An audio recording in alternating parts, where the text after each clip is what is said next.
What is going on, everybody? My name is Nick from MWK Pop, and I want to welcome you back for basically the reboot of my new series called Extra Time. What this is going to be is basically more or less album reviews, 2 a week on Tuesdays and Fridays. You can expect them to come out Tuesdays and Fridays at 10 a.m. Eastern Time, so get excited for that. If we don't have an album to review, it's basically going to just be a further look or a deeper look at a brand new released song and music video from last week, my changes and opinions in that. Now, when I announced this series and stuff like that, when I said I was going to start, well, maybe I still have graphics. I'm not entirely sure what this is going, what graphics and stuff like that. I don't have any graphics. It's not sophisticated. We're just talking about the brand new music. So first up, for the first episode, we're talking about Wonder Girls', I guess, the reset of their music career and their album called Reboot, even though I guess this is still considered, what is this, Wonder Girls' third album, but still, they're rebooting their career and they're getting it back on track, started once again, and that, of course, is very, very exciting, since Wonder Girls is the group, or one of the groups, that made K-pop into the phenomenon that it is today. They were one of the very first groups. They were the first group that even attempted to make a release in the United States. And that is, something that a lot of people are trying to do these days. Although it hasn't happened yet this year, even though we're supposed to have 2. None of them have come out. But we're going to be reviewing the entire album from start to finish. Not really start to finish, but we're going to be talking about it. So we're going to get started. Basically, I'm just going to give you a quick overview of what my thoughts and opinions are on the album. To kick off this review, like I said previously, I'm just going to give you a basic overview of what my general thoughts and opinions are of the album as a whole, because of course I can break it down into multiple parts and talk about the good and the bad, what I liked and what I didn't like. But when you are thinking about whether or not you are going to buy this album, whether it's physically or digitally, or if you want to download a single song off of it or not, you are really, really kind of more worried about what the entire thing is like.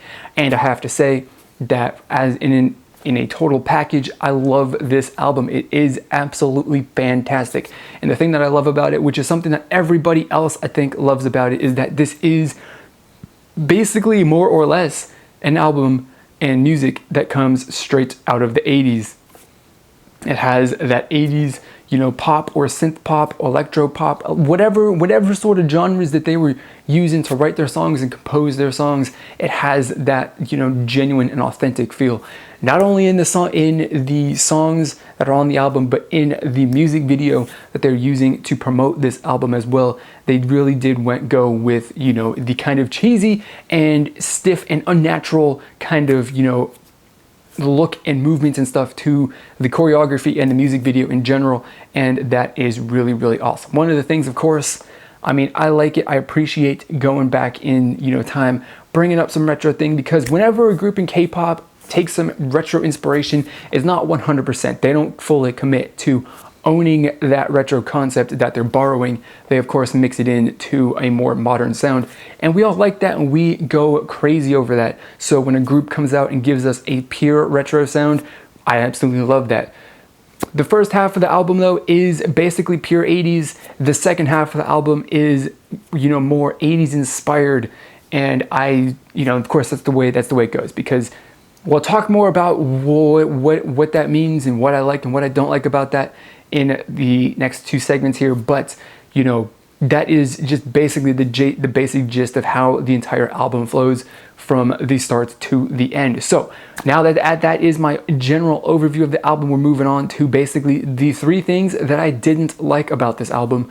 And I can't like everything, and I'm actually going to force myself when I make these videos to pick a few things that I didn't like about the album, even if I absolutely loved it, and even if they are the tiniest, most inconsequential things. So here are the things I didn't like about this album.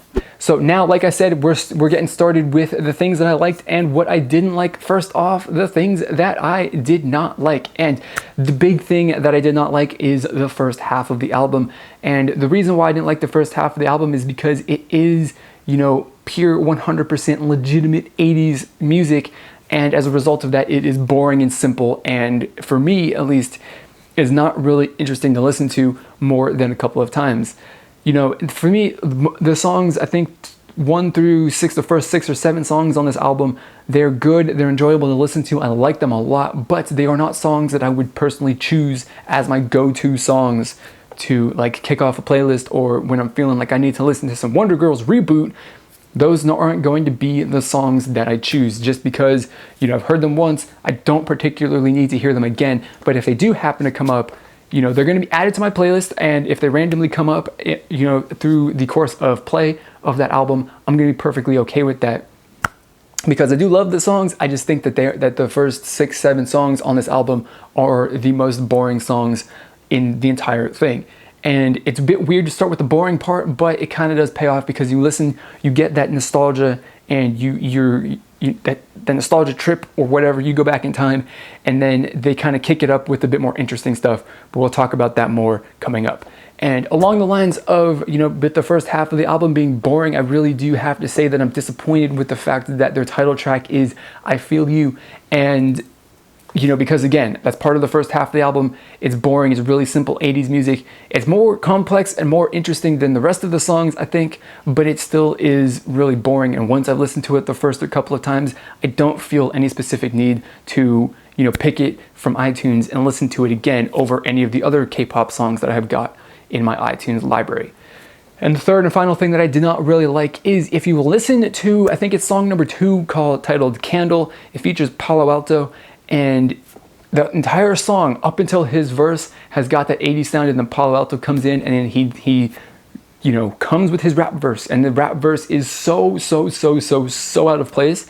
It was like I was in the 80s and I got ripped back to modern time, and then as soon as he was done, I got shoved back into the 80s. I didn't really appreciate that. It just seemed like the contrast between the Palo Alto rap verse and the rest of the song was really different, and you probably didn't need a featured artist in that song, but it was a thing that happened, and I think that makes it my least favorite song on the entire album, just because his rap verse disrupted the flow. So those are the 3 things I didn't like. We're moving on to the things that I did like, and we have to say, of course, generally speaking, the second half of the album is my favorite part of the album. They kick it up a notch with the more complexity. They've dropped the whole, you know, we're going 100% 80s.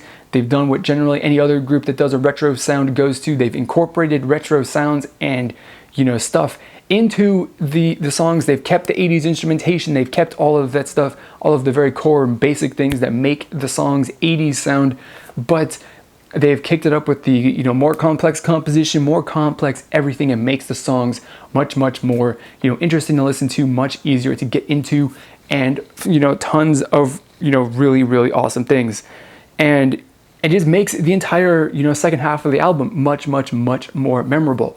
My second favorite thing, which is my favorite song on the album, is the song One Black Night, which kicks off basically what I'd say is the interesting part of the album, the second half, and it is absolutely fantastic. Of course, like I said, as the rest of the second half of the album goes, it maintains the 80s sound, right? The instrumentation and all of that stuff. So you get that classic, like, this is a bit of an 80s vibe to it.